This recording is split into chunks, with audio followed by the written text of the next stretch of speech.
Find something that you want to create, that you enjoy creating, regardless of who watches. This video is going to be about why you should start a YouTube channel in 2025. Let me start off by saying my channel, I got 38 subscribers. I'm grateful for all of them, but I got a really small channel. I'm not making any money off this channel, and I honestly don't even post as regularly as I'd like to. But there's still a lot of value that I get from making these videos. So in today's video, I'm going to give you 5 reasons why you should start a brand new YouTube channel. All right, YouTube, we live, baby.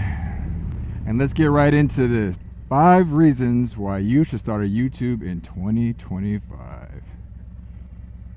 All right, we good. Reason number 1, being a content creator versus a consumer. So this reason was pretty personal to me. I love YouTube, man, and I've loved YouTube for years. I've used YouTube for school, used it for learning different training methods, all kind of DIY stuff, and the list goes on. Why I primarily put this as reason number 1 is because it came to a certain point where I was like, man, I'm watching so much YouTube, maybe I should start my own YouTube channel. When I initially thought about that, I was like, well, what am I bringing to the table that is worth viewing? Now, I don't think that's a bad mindset to have, but it's not the mindset you need to have, I think, when first starting out. Now, take that with a grain of salt. Like I said, I'm a small YouTube channel. I don't have a lot of followers or views, but I do think there's still value in just starting and figuring out what you want to do. In summary, if you're just putting that much time into something, I feel like creating is going to bring you more value overall. All right, y'all know how I am about stop signs. Give me a little break. Traffic is not as bad as last time I was on the bike. Maybe it slowed down for 2025 so far. It's a Saturday. This is kind of shocking. We out, we out. All right, let's keep yapping. Reason number 2, community. Now, when I say community, that applies to a wide genre of different things, that whether it's YouTube, outside of YouTube, or whatever hobbies or something that you're involved with or you seek passion in. But for me specifically, when it comes to YouTube, the reason why I decided to start moto vlogging is because I was consuming so much motorcycle material, and I wanted to feel a little bit more connected to these people making these videos. I'm subscribed to a bunch of YouTubers. Shout out to Her Two Wheels, Just GQ, Kelly B Glided, just to name a few. And I'm subscribed to a lot more, but once these cameras go on, my mind usually blanks out. But the point of that is me making videos, regardless of how many people watch them, it does make me feel a little bit more connected to the community, to the videos that I'm consuming.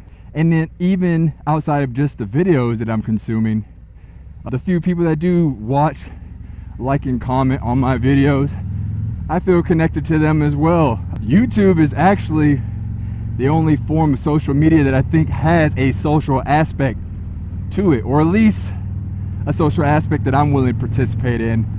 I'm on Instagram, Facebook, and I mean, I post stuff there every now and then, but I'm not commenting and going back and forth on the way I do on YouTube. On YouTube, I enjoy that back and forth on YouTube, debates, discussions, and showing love in general, outside of just monetary value, or I don't know what exact reasons you may be considering, but a major one would be community. Unfortunately, it's starting to look a little bit like the last time I pulled out the camera. It must be a camera thing. When I pull this camera out, San Antonio turns into something else. It is 4 o'clock though, and somehow I choose to always get these bright ideas right around rush hour. Don't be me, guys. Hidden tip that's not being included. If you start a YouTube, plan your videos accordingly. Come on, man, figure it out, bruh. All right, catching a little highway action. Let's see how this works out. Reason number 3, starting a new YouTube channel can act as a video journal or a video diary. There are a lot of benefits to journaling that I'm not going to get into specifically right now, but what I will do is give you my personal experience. You've probably seen it in advertisements, the Men Journal. But anyway, if you haven't, it's a journal that it kind of gives you a prompt every day to write in daily, and I think it lasted 60 to 100 something days. I found a lot of value in that. I mean, it was therapeutic doing those prompts daily, and you know, at first it was really hard to write, but next thing you know, you're writing about stuff usually unrelated to the topic, but something that's just been in your conscious. With doing YouTube videos, for me personally, I feel some of those same benefits that I got from handwriting on my journal. Let me get up out of here.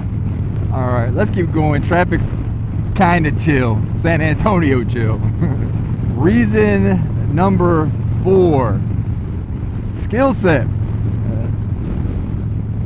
It is 2025. Being able to create content is more than likely going to continue to be a skill set worth having. I'd say for the next decade at the very least. And when I say creating content, I'm not saying that you need to be a professional, because I know I'm not. Y'all see my videos. I'm not saying they're horrible, but I'm definitely no Mr. Beast, and Mr. Beast is the cream of the crop. But you guys can go on YouTube and see from YouTube now and the last decade has changed drastically. But even the basics, just being able to operate a camera, edit a little bit, get a message across, is a skill set worth having. I personally already used it in my own job, not for any monetary value, but to create documentary or to get a point across, or even teach. So there's a lot of different ways that creating content can be used as a skill set in the future.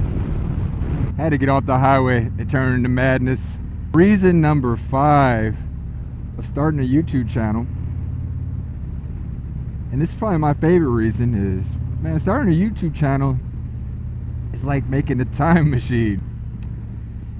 Each video that you make is a time capsule. It's the same feeling I get when I'm listening to some music back to when I was going to college, you know what I mean, those college nights, or high school, whenever, but when you used to go out and your favorite jam comes on and it puts you right in the spot when you heard that song and the things that you were doing at that time, and that nostalgia comes all at once. It's a good feeling. Making YouTube videos, again, regardless of the topic, does the same thing. Well, it truly inspired this video today. Is actually worked out with my boy Buddha. Shout out to my newest subscriber Buddha if you watch this video. If not, it's still all good. Appreciate you supporting the channel. But anyway, today, man, after our workout, he was asked about my time in Italy, and I was trying to explain it to him in words, and I showed him a few photos. I said, hey bro, let me show you. And just sitting on the couch watching him watch my videos from Italy, even though we're on the bike, man, he's not into motorcycles or anything like that, but it was like I was able to take him right there. And it also took me back and let me appreciate all those great memories, and honestly, I was just kind of proud of myself that I took the initiative to kind of step out of my comfort zone and take my camera out and record those, man. It was cool revisiting those memories and seeing them on video, and I'm glad that they're on. I captured them because it's now something that I can cherish. So kind of a long-winded one, and you probably can get the sense that that was my favorite one. If you don't get anything from the tips before that, just give it some time and you make those videos, and you're gonna get better. But regardless of what you put out, you can go back and look at those sorry videos and be like, man, look, this is where I was at, or something that was going on in your life at that time, and hopefully it's a good memory for you to reflect on. That concludes my video for today. Kind of off the hip. I wanted to get some content out, and not for no reason. I thought this was a good topic. It's 2025. It's a brand new year. I know I started my YouTube journey after not necessarily a New Year's resolution, but I was jumbling a bunch of things together, and I got a camera and I kicked it off a couple years back. Didn't say it's consistent, but it's all good. I'm still trying. But I hope this video finds those that need that little extra push, are curious if this is the journey for them and already thinking about just monetizing their channels, because I'm sure most of these new YouTubers, if you haven't seen those videos, can tell you it don't come like that. I mean, I'm sure there's the exception for the guys that go viral immediately and all that, but for the majority of us out there, yeah, you're gonna get them minimal views. But hey man, keep pushing. And really the point of this is, it's not only about the views, it's not only about the monetization. Find something that you want to create, that you enjoy creating, regardless of who watches. And I'm happy with just the minimal amount of people that do watch my videos, and especially for the ones that like, subscribe, or find some joy within that video and they don't put anything on there. Because like I said earlier, it's about the community, and it's also just my own personal growth and journey. So all right, yapping over, I'm gonna enjoy the rest of this ride. There's a lot of bikers out here today. So YouTube, love you guys, enjoy your year, peace.